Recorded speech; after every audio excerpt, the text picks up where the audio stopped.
Hi friends, ఎలా ఉన్నారు? నేనైతే బాగున్నాను. మీరు కూడా బాగుండాలని కోరుకుంటున్నాను. ఈరోజు అయితే గోధుమ పిండి కేక్ తయారు చేస్తున్నామండి. 2 టైమ్స్ ఇది జల్లించుకోవాలి. లాంగ్ అయిపోద్దని మేము ఒకసారి జల్లించాము. ఛానల్ సబ్స్క్రైబ్ చేయండి, సపోర్ట్ చేయండి ప్లీజ్. నెక్స్ట్ బౌల్లో వేసుకోవాలండి గోధుమ పిండి, జల్లించిన గోధుమ పిండి. తర్వాత షుగర్ పౌడర్ అండి ఇది.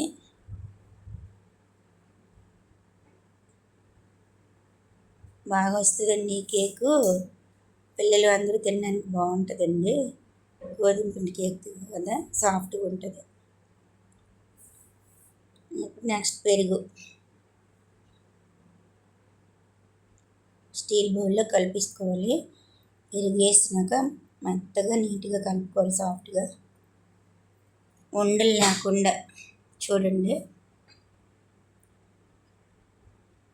నీట్గా అలాగా చేసుకోవాలండి, బాగా సాఫ్ట్గా వచ్చే వరకు.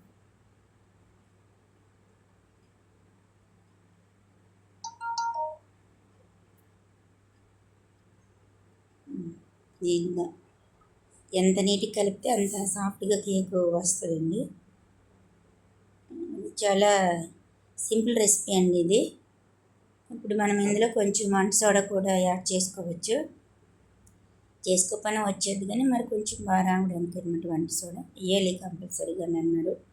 వేయకపోయినా పర్లేదని చెప్పారు. మేమైతే వేసాము కొంచెము. చూడండి, ఈ విధంగా ఇదండి వంట సోడా పౌడర్. మళ్ళీ బాగా కలపాలండి.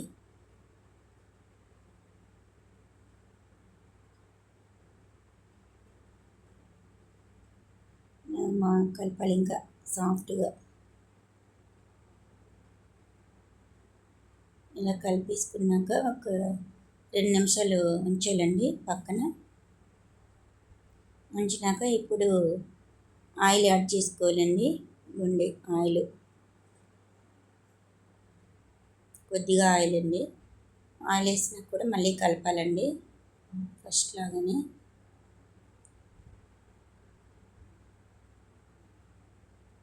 ఎంత నీట్గా కలిపితే అంత సాఫ్ట్గా కేక్ వస్తుంది అనమాట అండి.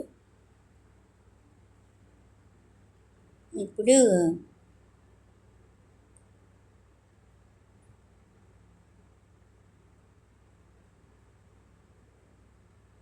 అయిపోయినాక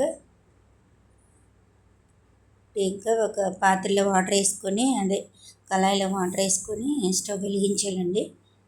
మనం డైరెక్ట్గా పెట్టి కంటే ముందు ఒక బౌలు అందులో పెట్టేసి తర్వాత కేకు పెట్టుకోవాలండి. దీనికి కేకు వేసిన దానికి కూడా మనం ఆ పాత్రకి ఆయిల్ పెట్టించాలి. ఎందుకంటే బాగా దానికి పట్టకుండా కేకు నీట్గా వచ్చేస్తుంది అనమాట. మేమైతే ఆయిల్ కొంచెం రాసాము. నెక్స్ట్ గోధుమ పిండి కూడా లైట్గా వేసామండి అడుగున. ఇప్పుడు అది వేసేయడమేనండి, కలిపిందంతా. మేము కొంచెమే చేసామండి, చిన్న కేక్, జస్ట్ ఫస్ట్ టైం కదనేసి. మనం ఎక్కువ తీసుకొని ఎక్కువ కూడా పెద్ద కేక్ చేసుకోవచ్చండి. ఎక్కువ కొలతలు తీసుకోవాలన్నమాట. అప్పుడు ఇగోండి ఈ విధంగా పెట్టేసి దానికి సరిపడా మూత పెట్టుకోవాలి. స్టవ్ వెలిగించుకొని మూత పెట్టుకోవాలి. 1/2 అవర్ ఉంటే అయిపోద్దండి నీట్గా. 1/2 అవర్ కూడా అవసరం లేదండి, 2 నిమిషాలు అయితే సరిపోద్దండి. చిన్న కేకే కదా. ఇంకోండి అయిపోయింది. అయిందా లేదని మనం చెక్ చేయడానికి ఒక స్పూన్తోనే ఇలాగా చూడొచ్చండి. మళ్ళీ అవ్వకపోతే మూత పెట్టచ్చు, అయితే దించవచ్చండి, తెలిసిపోతుంది కదా.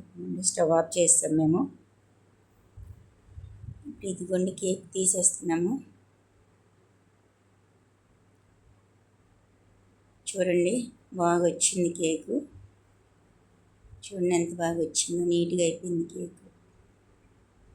ఇలా చాక్తోని రౌండ్ షేప్ అంతా ఇలా తీయాలి. ఒకేసారి ఇలా తీస్తే నీట్గా రాదు కదండి. ఇలా చేస్తే నీట్గా వచ్చేది. ఇప్పుడు ఒక పళ్ళెంలో బోర్లించిస్తే నీట్గా వచ్చేద్దండి కేకు. చక్కగా వచ్చింది కానీ చూడండి, ఇలా ఒకసారి కొడితే అయిపోద్దండి నీట్గా. చూడండి, ఎంత నీట్గా వచ్చిందో కేక్. చాలా చక్కగా వచ్చింది. ఇదిగండి అయిపోయింది.